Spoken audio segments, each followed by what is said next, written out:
안녕하십니까. 유튜브 시청자 여러분 안녕하십니까. 노자의 도덕경 세계를 방문해 주신 여러분 감사합니다.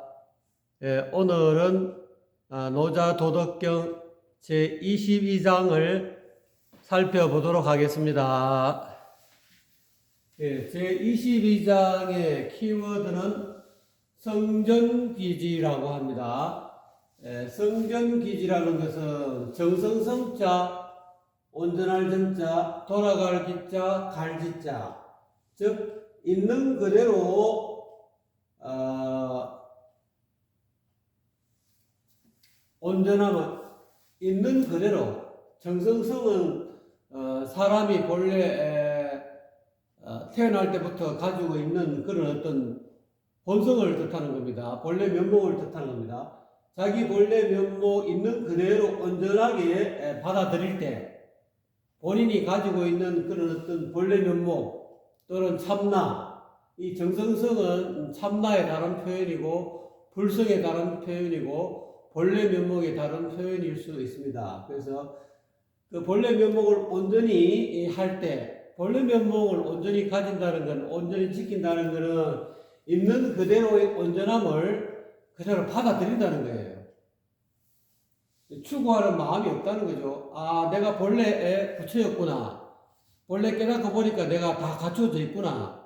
열반의 어떤 묘한 덕을 다 갖추어져 있구나. 라는 사실을 온전히 받아들일 때 본래로 돌아간다는 거예요.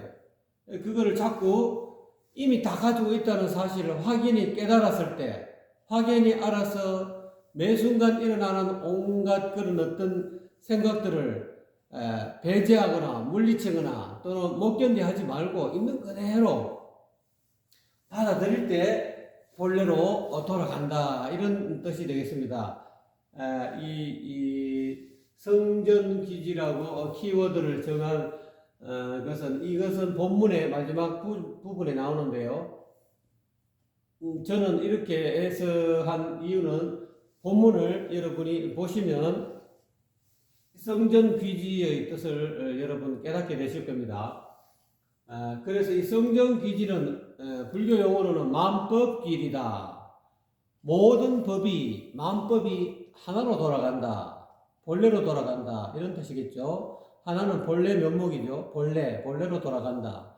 그래서 여기서 이야기하고 있는 만법이라는 것은 여러분 마음속에 일어나는 온갖 생각들, 매 순간 일어나는 온갖 생각들을 만법이라 하기도 하고요. 또 다른 말로는 불교 용어로는 반야심경의 용어를 빌리면 오온이라 그럽니다.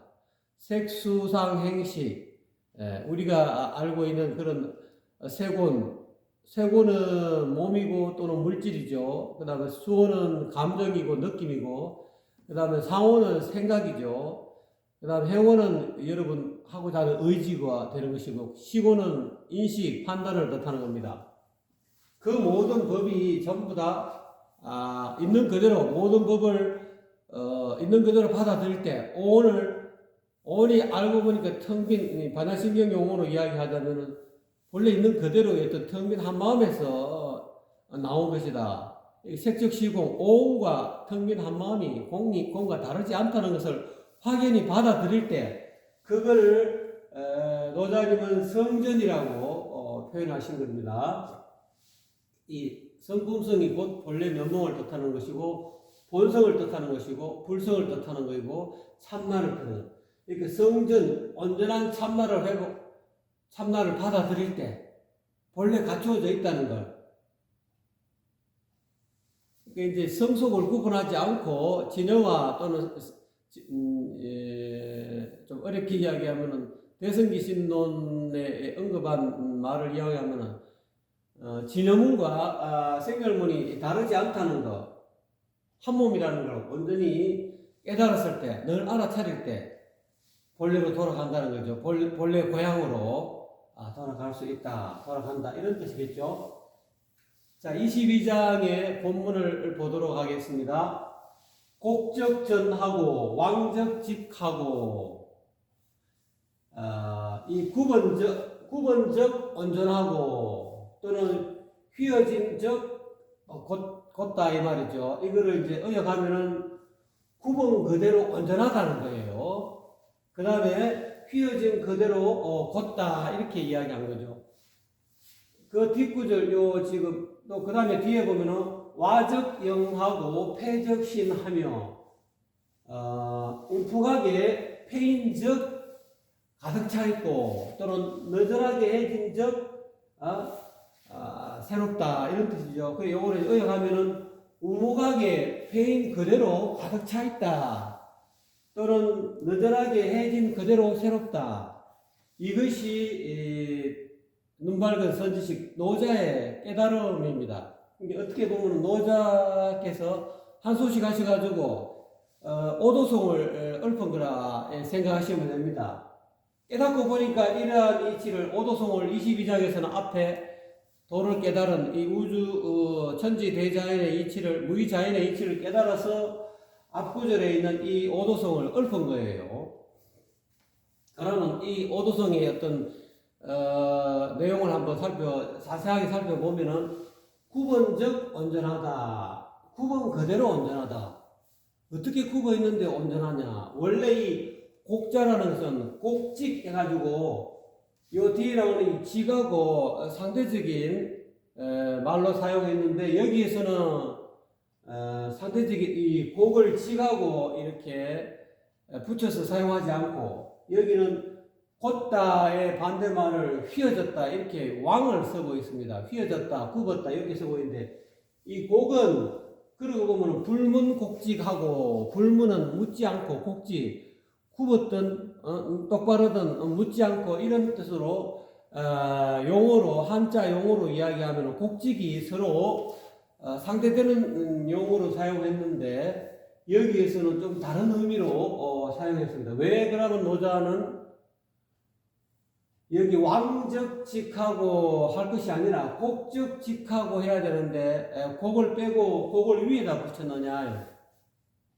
그거를 저는 제 나름대로 깨달은 바를 보니까 굽었다. 굽은 그대로 온전하다는 것은 이 굽었다는 것은 이 곡선이다. 완곡하다. 왜 이 곡선을 가지고 있는 그런 곡적전의 의미를 보면 아시려면은 22장에서 이 곡적전을 끄집어낸 이유가 21장을 언급했기 때문에 이 말을 할 수 있는 거라고 저는 봅니다. 21장에는 보면은 황홀을 이야기하지 않습니까? 황홀은 그 주역의 용어를 빌리면은 이름 일량을 황홀이라고 한다고 전번 시간에 전번장에서 말씀드렸죠. 그러니까 한 번은 황했다가 한 번은 홀했다가 황홀이 우주 대자연의 에너지 흐름이라는 거죠. 그거를 이제 주역에서는 일양이라고 이야기했다. 한 번은 음기가 이 세상에 가득 찼다가 또 음기가 가득 차다 보면은 이 극한에 치닫다 보면은 음이 극한에 치닫으면 또 양이 되고 우리가 달이 차면 기울고 또 차면 기울고 여러분 오늘은 정월 대보름이니까요. 여러분 보름달은 양기가 최대로 가득 차 있다는 거죠. 가득 차 있으면 어떻습니까? 보름달이 점점 나중에 이제 기울어지죠. 기울어지다가 나중에는 또 금음달이 됐다가 나중에 그야말로 완전히 그냥 달이 사라졌다가 또 초생달이 됐다가 점점 커지죠. 그와 같이 그것이 보름달이 됐다가 초생달이 됐다가 달이 찼다가 기울었다 하는 것을 우주 대자연의 이치를 노자림은 황홀이라는 단어를 사용했고 주역에서는 일양이라고 이야기했죠. 일양이 곧 도다 이렇게 이야기했죠. 주역에서는 한 번은 했다가 달을 보면 음하다는 것은 달이 점점 기울어져 가지고 검음달이 된다는 거죠. 어두워진다는 거죠. 또 일양은 달이 점점 초생달이 됐다가 상현달이 됐다가 보름달이 되는 거. 일양이죠. 그와 같이 이 우주 대자연의 이치도 한 번은 했다가 한 번은 양했다가 한 번은 황했다가 한 번은 홀했다가 황홀 하는 것을 옛날 성현들은 이 그림으로 태극이라는 그림으로 태극기 여러분 아시죠? 이 태극이라는 그림으로 곡선으로 그려놨다는 거죠. 한 번은 양했다가 한 번은 음했다가 음양 황홀이 계속 이렇게 곡선의 형식으로 에너지가 곡선의 형식으로 이렇게 에너지 흐름을 굽었다는 것은 에너지 흐름을 이야기하고 있는 거죠. 에너지 어느 날 갑자기 딱 굽지 못하고 딱 무 자르듯이 반듯하게 이렇게 직사각형으로 에너지가 갑자기 추워졌다가 갑자기 따뜻해졌다가 안 그러면 갑자기 밝아졌다가 갑자기 어두워지는 게 아니고 서서히 밝아지고 서서히 어두워지는 것을 굽었다 이런 식으로 표현하는 거죠. 그래서 음양 태극기에 음양의 태극기 보시면 원안에 이렇게 굽은 형식으로 이렇게 표현하고 있지 않습니까? 그거를 태극을 가운데 있는 태극을 전개시키면 그 전개도가 이렇게 굽은 형식으로 나와 있습니다. 한 번은 태양이 있다가 양이 있다가 양의 기운이 우주에 가득 찼다가 또 그 양의 기운이 가득 찼다가 다음에 음의 시대로 간다는 거죠. 양의 시대가 왔다가 또 음의 시대가 왔다고, 남자의 시대가 왔다가 또 여자의 시대가, 현재는 지금 여자의 음의 시대죠. 여자가 막 이렇게 요즘은 다 대세지 않습니까? 본도들이, 여자분들이. 옛날에는 여자분들은 그야말로 조선시대에는 여자분들의 시대가 남자분들의 시대였죠. 그와 같이 우주 대자연의 천지 대자연의 이치가 이렇게 굽은 모양으로 나타난다는 것. 그래서 여기는 곡선, 굽었다라고 이야기하는 것은 서서히 양의 기운이 점점 작아졌다가 커졌다가 또 다시 이렇게 음의 기운으로 변하고, 지금 오늘 여러분 보름달은 양이 극도로 지금 정월 대보름은 1년 가운데서 보름달이 가장 크다 그러죠. 지금 양의 기운은 이렇게 가득 차 있다는 거죠. 그러다가 지금 내일부터는 점점 양의 기운이 점점 사라지고 음의 기운으로 바뀌는 거죠. 그런 것을 가르쳐서 아마 노자는 굽었다, 곡선이다, 에너지가 이렇게 양의 기운이 됐다가 음의 기운이 됐다가 갑자기 양이 팍 되는 것이 아니고 갑자기 또 이렇게 음이 되는 것이 아니고 서서히 마치 부드럽게 굽은 듯이 곡선을 그리듯이 에너지의 흐름이 이렇게 굽은 이 태극의 이 자체가 이름일량이 원래 다 온전하다는 거예요. 그렇게 이해를 하셔야 이 노자님의 22장의 이 앞부분의 이 오도송, 도를 깨달은 것을 이제 간단하게 이렇게 말씀을 하신 거죠. 일반 사람들을 눈에 보면은 이게 무슨 소리인지 참 이해하기 어려운 소리입니다. 차라리 성철 스님처럼 산은 산이요, 물은 물이다 이렇게 하면 좀 이해하기 쉬울 텐데, 이거는 정반대의 어떤 그런 상황을 뒤쪽 이야기하고 있습니다. 도저히 이해할 수 없는 언어로 이야기했다는 거죠. 그래서 그 안에 내면을 여러분 잘 이렇게 알아차리셔야 된다는 거죠. 그래서 굽은 것 자체가 이미 온전하다. 이 오도성은 두 가지 뜻으로 이렇게 풀이할 수 있습니다. 지금은 외면적으로 외부에 나타나는 것으로 이 오도성을 노자의 깨달은 바를 여러분에게 이제 해석해 드리고요. 조금 있으면 또 이제 내면적으로 또 해석하는 방법이 더 있습니다. 왕즉직하고 휘어진 그대로 곧다이네. 휜 것이 곧 곧은 것이다. 이 도대체가 이 말로 갖고는 언어의 세계로 갖고는 도저히 이해할 수 없는 논리적인 언어의 세계로 갖고는 이거를 도저히 이해할 수가 없죠. 굽은 것이 곧은 것이다. 이건 너무 좀 이렇게 황당한 소리죠. 이건 이치에 안 맞는 소리다. 근데 노자님은 눈이 밝은 선지식이고 한소식 하신 도를 깨달은 양반이기 때문에 이 말을 가지고 무시하지 않고 지금까지 거의 2~3천 년 동안 계속 이 노자의 도덕경을 연구하고 또 이걸 해석하고 있지 않습니까? 그러면은 뭔가 이 이치를, 천지 우주 대자연의 어떤 그런 이치를 깨달은 사람이 이런 말을 했다는 것은 뭔가 이 말 자체가 합당하다는 거죠. 왜 휘어진 그대로 휘어진 것이 곧은 것이다. 이거는 이제 굽을 왕 또는 휘어질 왕자를 보면 나무 목자가 이렇게 나와 있죠. 우리가 이 나무로 가지고 이 글귀의 어떤 뜻을 이해할 수가 있을 겁니다. 여러분 지금 산에 가시면 큰 아름드리 나무를 봤을 겁니다. 쭉 뻗은 리기다 소나무처럼 쭉 뻗은 그런 소나무를 큰 나무를 보셨을 겁니다. 그 멀리서 바라보면 그 소나무가 똑바로 하늘을 똑바로 곱게 올라간 거예요. 고들 직자 곱게 직선으로 쫙 올라간 거예요. 근데 이것이 멀리서 바라보면 이렇게 직선인데 가까이서 이 소나무 가까이서 쳐다보면 이 소나무에는 이 껍질이 더덕더덕 붙어 있습니다. 어떻게 보면 또 소나무 자체가 가까이서 보면 이 굉장히 굽어 있는 것처럼 보입니다. 그래서 이것은 뭐냐면은 사람이 바라보는 관점에 따라서 요거는 미시적으로 보는 거죠. 미시적인 시각에서 이 사물을 바라보느냐, 안 그러면 이 곧다는 것은 그 나무와 멀리 떨어져서 거시적인 멀리 떨어져 갖고 전체적인 차원에서 멀리서 거시적인 차원에서 봤을 때 또 나무는 직선이다. 그 미시적으로 현미경처럼 확 이렇게 물체를 현미경 갖다 대면 여러분 직선도 곡선으로 나올 거 아닙니까? 이거는 나무의 큰 나무는 굳이 현미경을 갖다 대지 않아도 큰 나무 가까이 보면은 이 나무 껍질이 이렇게 울퉁불퉁하게 나왔기 때문에 거의 나무 껍질은 거의 곡선 휘어졌다 이 말이에요. 가까이서 이렇게 미시적으로 보면은 현미경을 들을 때가 이렇게 보면은 이게 거의 직선이 아니고 굽어 있는 휘어져 있다 이 말이에요. 휘어져 있지만 거시적으로 보면은 현미경을 떼버리고 저 멀리서 이렇게 쳐다보면은 이 나무가 그냥 일직선으로 직선이다. 이거를 이해하시면은 휘어진 그대로 곧다는 거예요.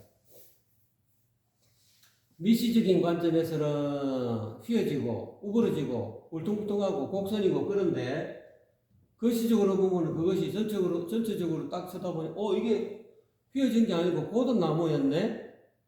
그런 것을 이야기하고 싶은 거죠. 그러니까 사람이 자기 눈에 보이는 것이 전부 다라고 믿으면 안 된다는 거죠.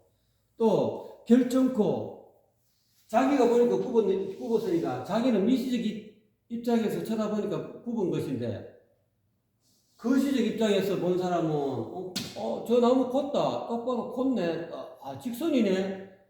그러니까 거시적인 안목에서 본 사람은 나무를 직선이라 그러고 미시적인 안목에서 본 사람은 나무를 곡선이라 그러고 휘어졌다 하고 두 사람이 휘어졌다를 고집하고 또 어떤 사람은 직선이다 딱 고든 걸 가지고 고든 나무를 왜 휘어졌다 하냐 이 양쪽에 한쪽에 집착하고 또 한쪽을 양보하지 않으면 이 두 사람이 다투겠죠. 싸우겠죠.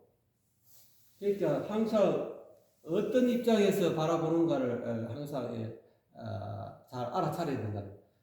그렇기 때문에 그거를 잘 이해하시면은 이 말을 이해하실 수 있을 겁니다. 그 다음에 와자는 우묵패있다. 우묵패인 그대로 가득 차 있다. 우묵패인 것이 곧 가득 차 있는 것이다. 이 말이 이해할 수 없는 그런 말이죠. 이게 왜 그러냐면은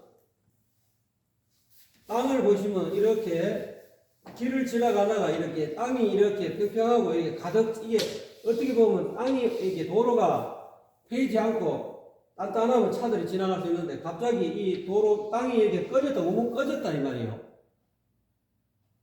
꺼졌는데 이거를 도로 땅이라든지 형상적인 차원에서 보면은 이거는 우묵 패인이다. 이게 패인 것이 가득 찬 게 아니에요.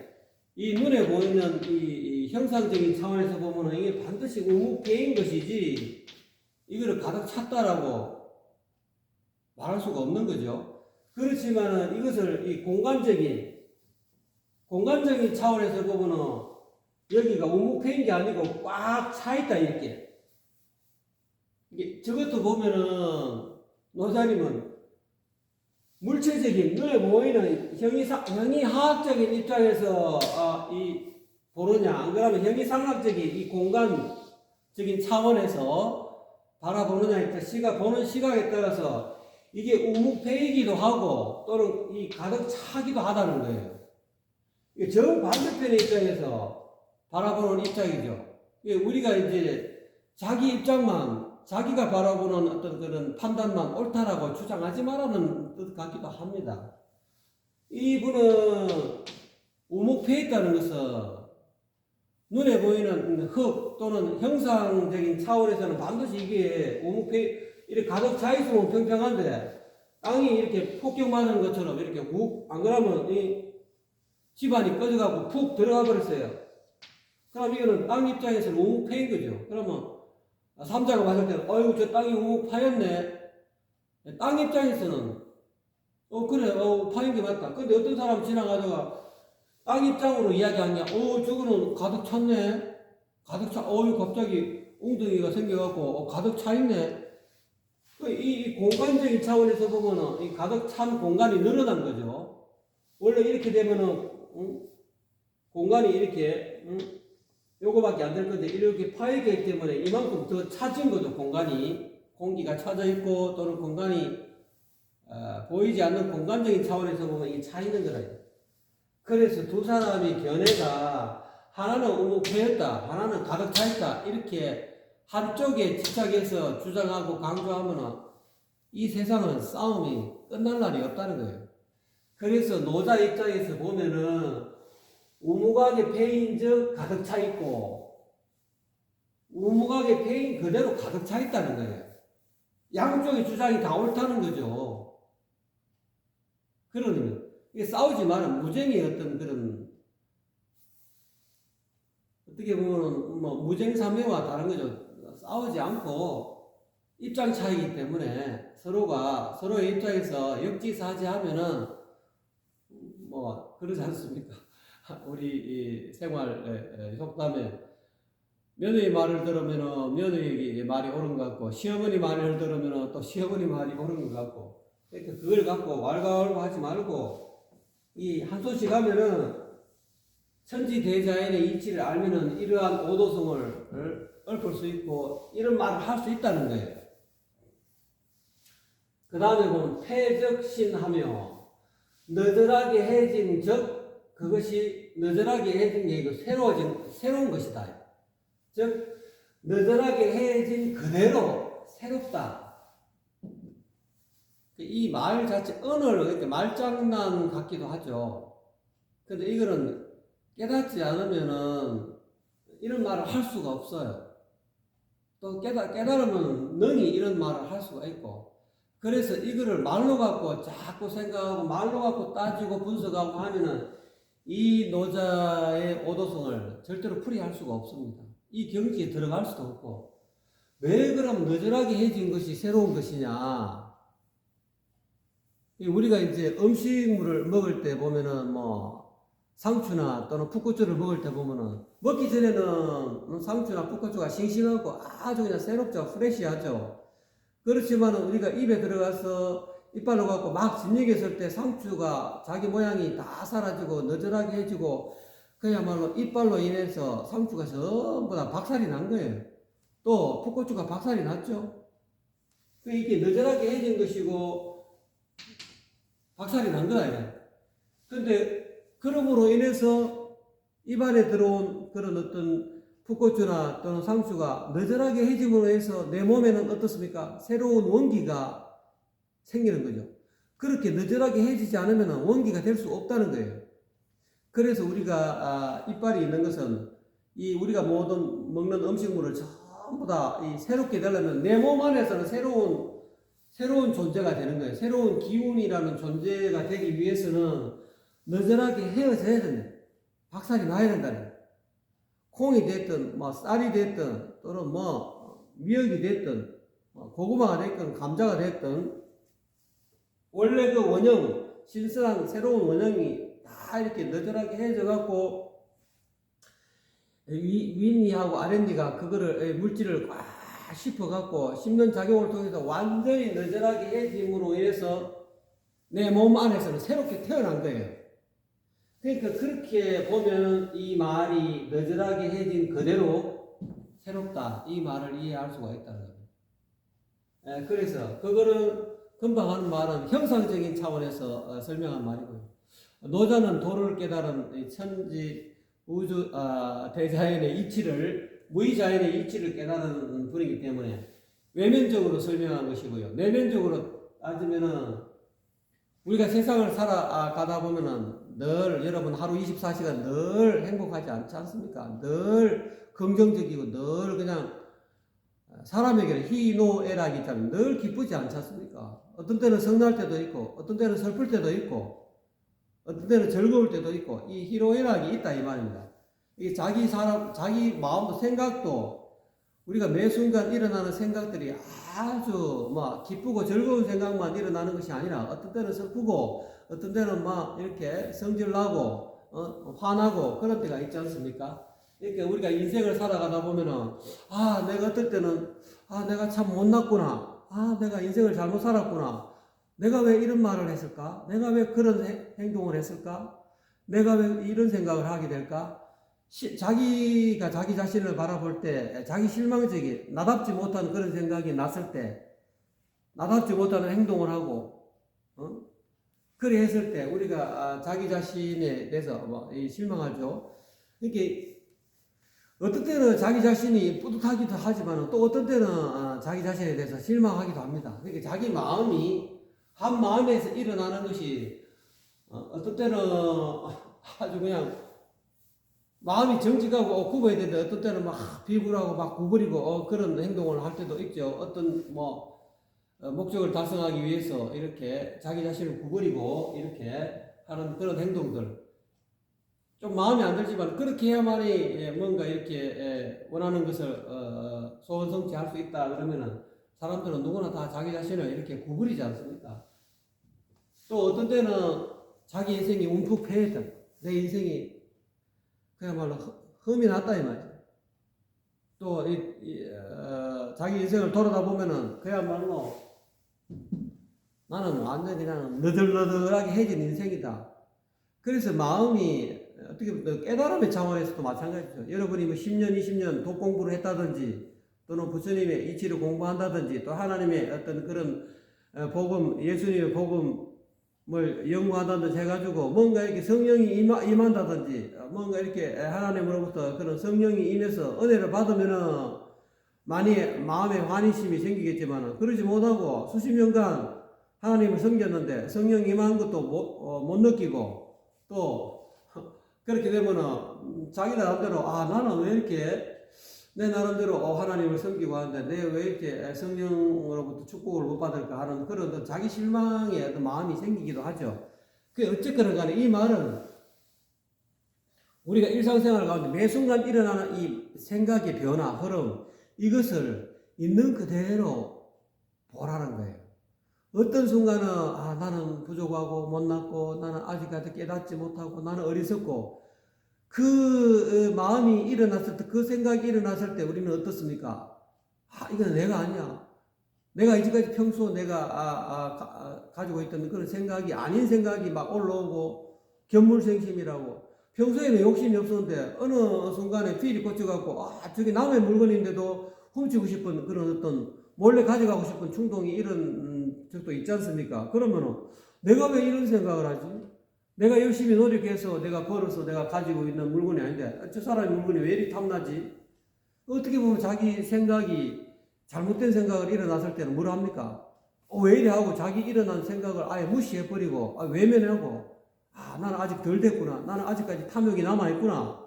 그러면서 깨닫지 못한 자기 자신을 외면해버리고 그럼 내가 조금 더 수행해야지. 좀 더 내가 마음을 밝혀야지 하면서 자기 마음속에 만들어 놓은 그런 이상적인 자기 모습을 향해서 계속 추구해서 나아가고 용맹정진하고 하지 않습니까? 그거를 이야기하고요. 자기가 부족하고 현재 자신이 부족하고 못나고 뭔가 아직 깨닫지 못하고 있는 현 자신을 무시하지 말고 현재 이 처해 있는 아직까지 모자란 이 현재 자신을 절대로 외면하지 말고 있는 그대로 받아들이라는 거예요. 있는 그대로 받아들이면은 얻게 된다는 거죠.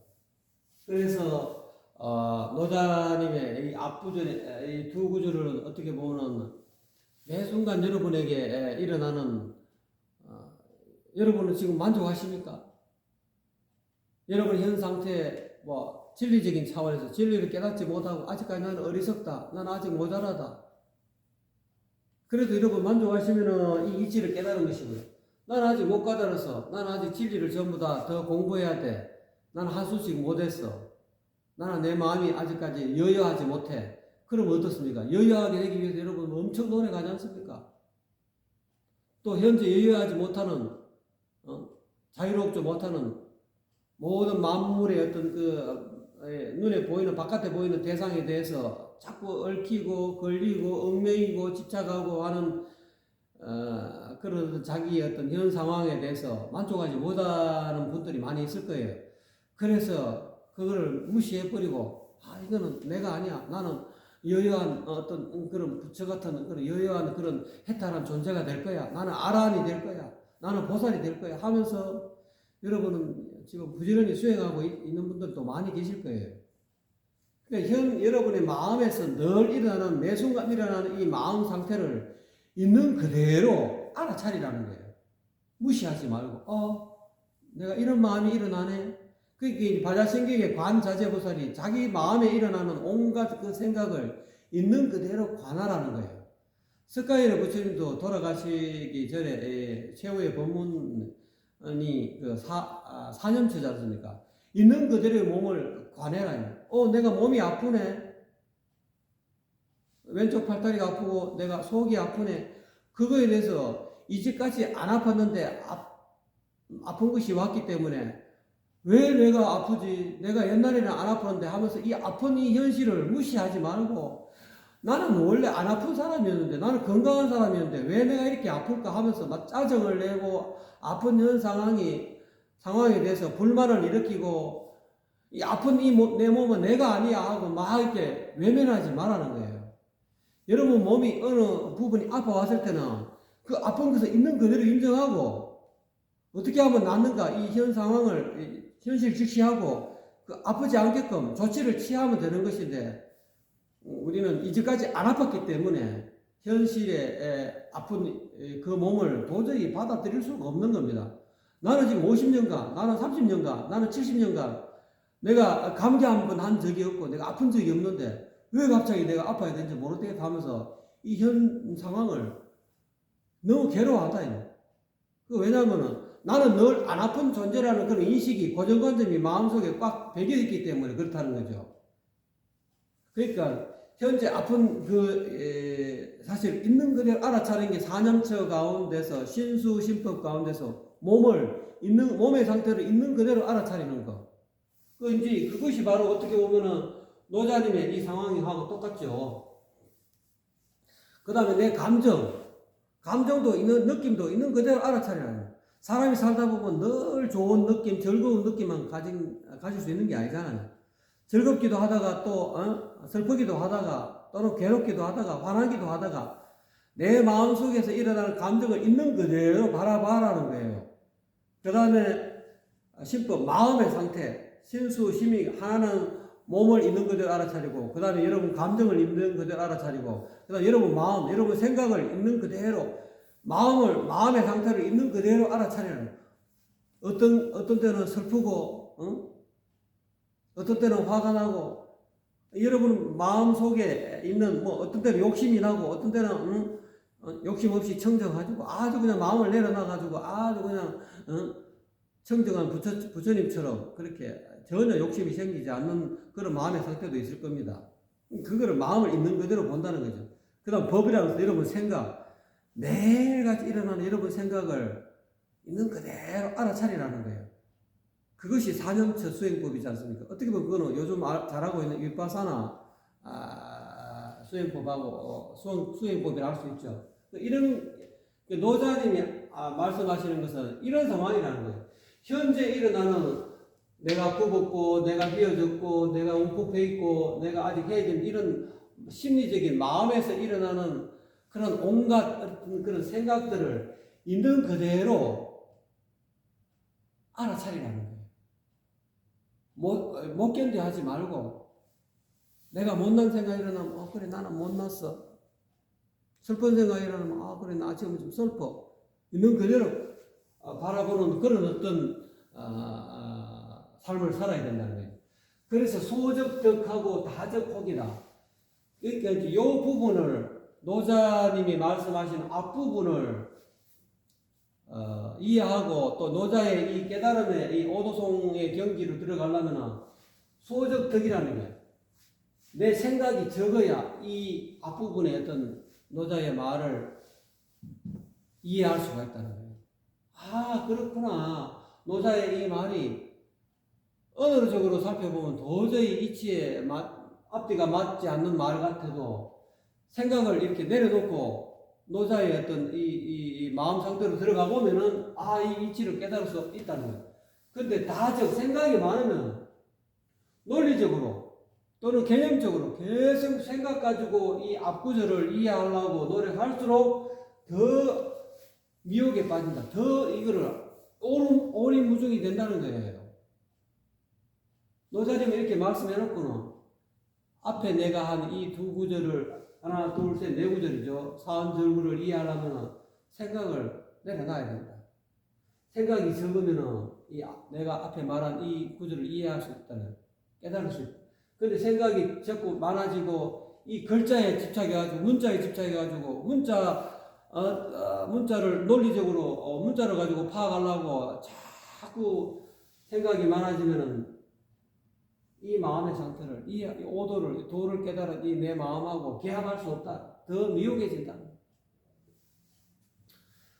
이런 까닭의 시로 그래서 성인은 도를 깨달은 선지식은 포일하여 위천하식이니라.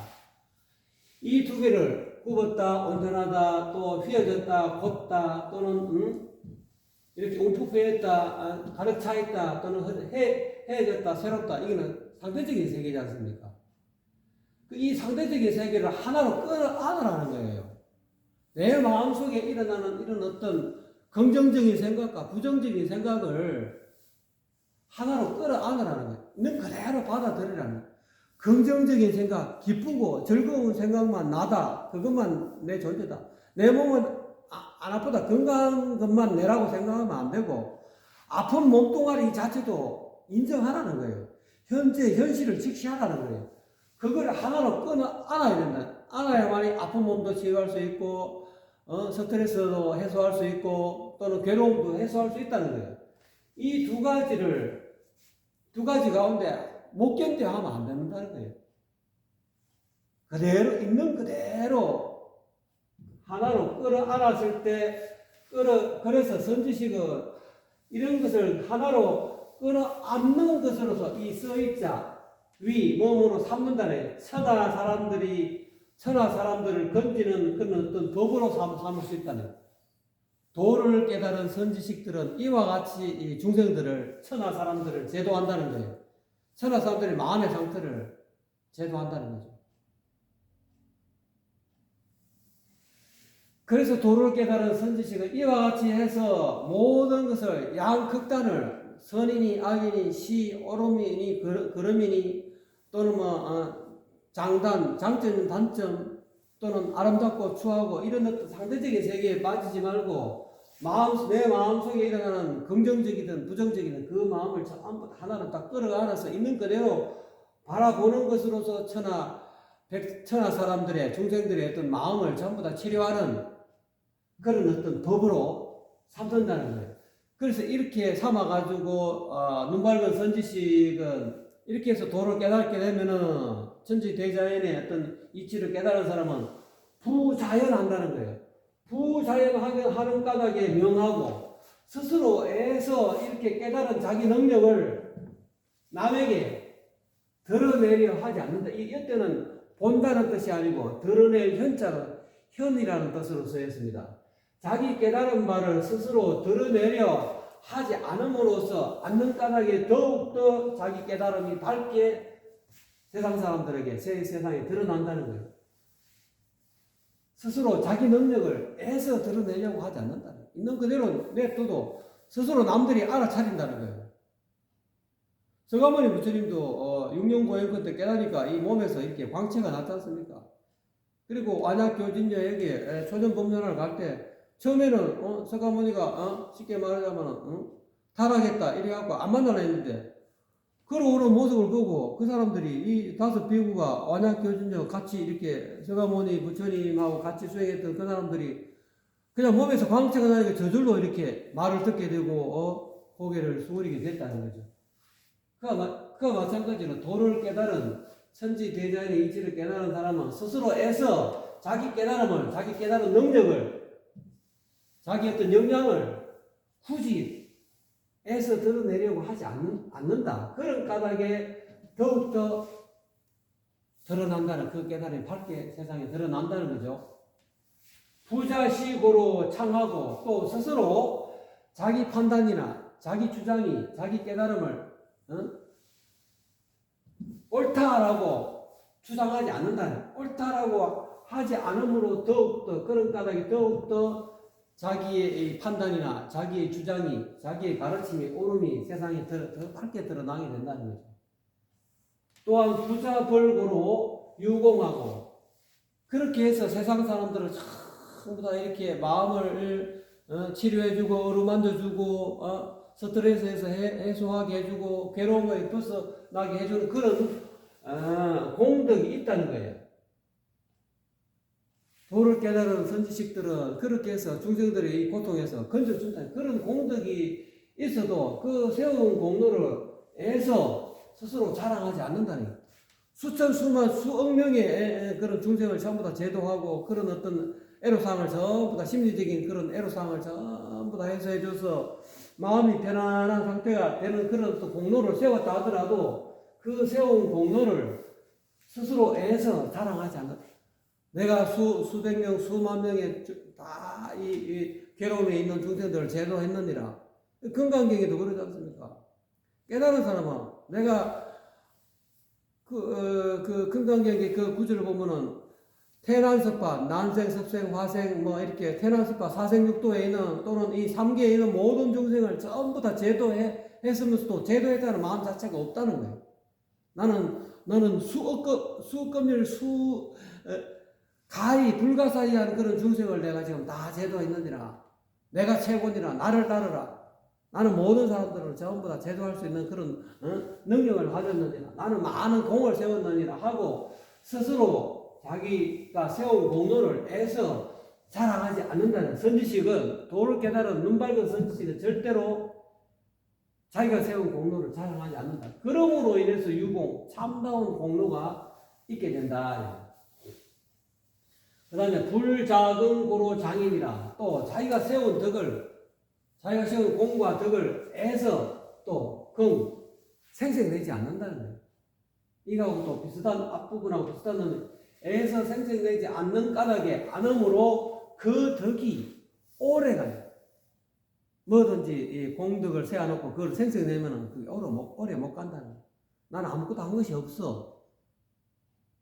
자비를 베풀고도 자비 베풀었다는 마음이 없고, 보시를 베풀어도 보시를 베풀었다는 마음이 없고, 남의 어떤 그 슬픔을 위로해주고 그 슬픔이 전부 다 슬픔에서 벗어나게 해줘도 나는 해준 게 없다 하고 회양을 한다는 거예요. 그렇게 회양을 함으로 해서 그 덕이 장관 오래도록 간다는 거죠. 그러므로 해서 부유부전고로, 그러므로 도를 깨달은 천지 대자연의 이치를 깨달은 눈밝은 선지식은 대저 오직 애서 다투려 하지 않는다. 굽었다, 곱다, 또는 움푹 가득 차있다, 또는 해졌다, 또는 새롭다. 이 양극단에 있는 시비, 선악, 미추, 이런 양극단에 있는 걸 내가 본 견해가 옳다. 이거는 예를 들어서 이거는 뭐 가득 해졌다. 아니 난 새롭다. 이거를 주장하는 사람. 또 이거를 양쪽에 주장하는 그런 양쪽을 곡전 또는 왕직 또는 와영 패신 이 양쪽을 애써 다투려 하는 자기 주장이 옳다. 애써 다투려 하지 않는 까닭에 천하 망능 여지생이라. 천하가 능히 그와 더불어 다툴 수 없게 된다. 능은 할 수 있다는 거죠. 막은 할 수 없다. 다투려 하지 않기 때문에 능히 누구든지 그와 다툴 수가 없다는 거예요. 이렇게 자기 쪽에서 바라본 시각만 옳다라고 주장하게 되면 다투게 되죠. 네 말도 없고, 그래, 며느리 네 말이 옳네, 시어머니 말이 옳네 하고, 그냥 받아들이고 안 다투나요. 시어머니는 시어머니 입장만 고소하지 말고, 며느리 입장을 대보고, 또 며느리는 며느리 입장만 고소하지 말고, 시어머니 입장이 대보면, 시어머니 말씀도 옳네. 나도 내 입장에서 내 말이 옳은데, 어쨌든 간에 역지사지 하게 되면 안 다투게 된다는 거예요. 대저 오직에서 다투려 하지 않으므로 천하가 그 사람과 다툴 수 없다는 거예요. 상대방을 역지사지 하게 되면 절대로 자기 입장만 내세우지 않는다는 거죠. 고지소위 곡적전자 기흔일이요. 예선지식이 소위 이른바 곡적전 구번 그대로 앞에 이야기죠. 구번 그대로 온전하다. 이 사실을 곡적전자 구번 그대로 온전하다는 이것이 어찌 흔일이요 빈말이겠느냐. 여기서는 곡적전만 이야기했지만 앞서 이야기한 22장에서 첫 구절 오도송 이야기한 곡적전, 왕적직, 와적영, 패적신 이걸 전부 다 적용할 수 있는 거죠. 뒷말은 생략한 거죠. 왕적직자 요 곡적전을 왕적직자로 바꿀 수 있습니다. 휘어진 그대로 곧다는 것을 곧다는 말이 어찌 빈말이겠느냐. 또 와적영자 우무각의 패인 그대로 이제 곡적전을 빼고 우무각의 패인 그대로인 것이 우무각의 패인 것이 곧 가득 차 있는 것이라는 것이 어찌 빈말이겠는가. 또다시 이야기하면은 너덜하게 해진 그대로 새롭다는 말이 어찌 빈말이겠는가 이렇게도 이야기할 수 있습니다. 노자님은 이 말들이 많기 때문에 뒷말은 다 생략하고 곡적전만 이야기했죠.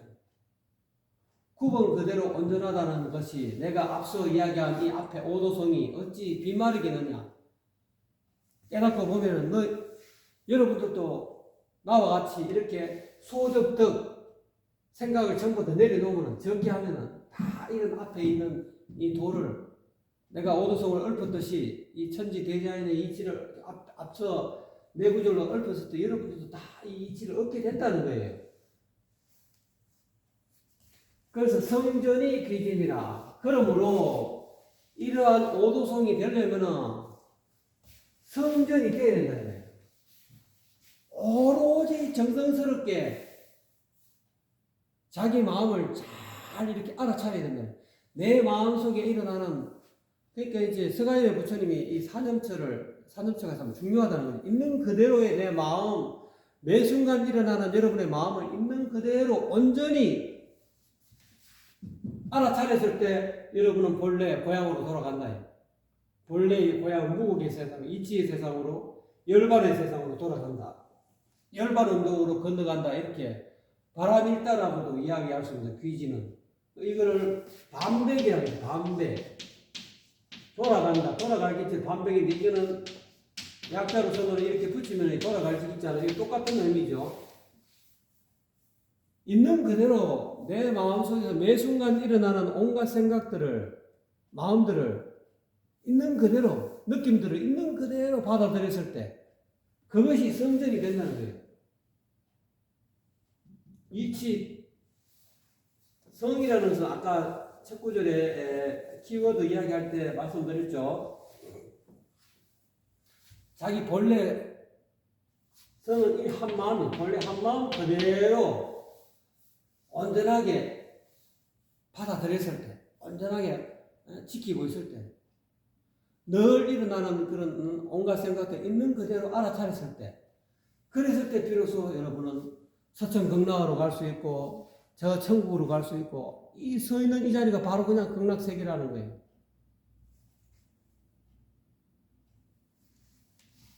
한 발짝 뛰지 않고도 바로 그냥 극락세계에 간다. 서천으로 간다는 거예요. 네, 오늘은 노자님의 제22장 성전피지. 있는 그대로 온전함을 받아들일 때 본래로 돌아간다. 여러분이 본래 온전해야 돼. 여러분이 본래 부처라는 거예요. 굳이 부처를 찾지 말라는 거예요. 멀리서 찾지 말고 늘 마음속에 일어나는 온갖 생각들을 알아차릴 때, 아, 내가 본래 부처가 먼데 있는 것이 아니구나. 깨달음이 먼데 있는 것이 아니구나. 내가 내 자신을 있는 그대로 받아들이고 알아차렸을 때 극락이 딴 데 있는 거다. 마음 한번 돌리니 어떻다고요? 얘가 바로 극락이로구나. 극락이 어디 더 멀리 있는 게 아닙니다. 여러분 현실 속에서 늘 눈앞에 드러나 있는 여러분 마음을 있는 그대로 여실하게 이렇게 관찰했을 때, 여실하게 알아차렸을 때 극락이 눈앞에 펼쳐지는 겁니다. 감사합니다.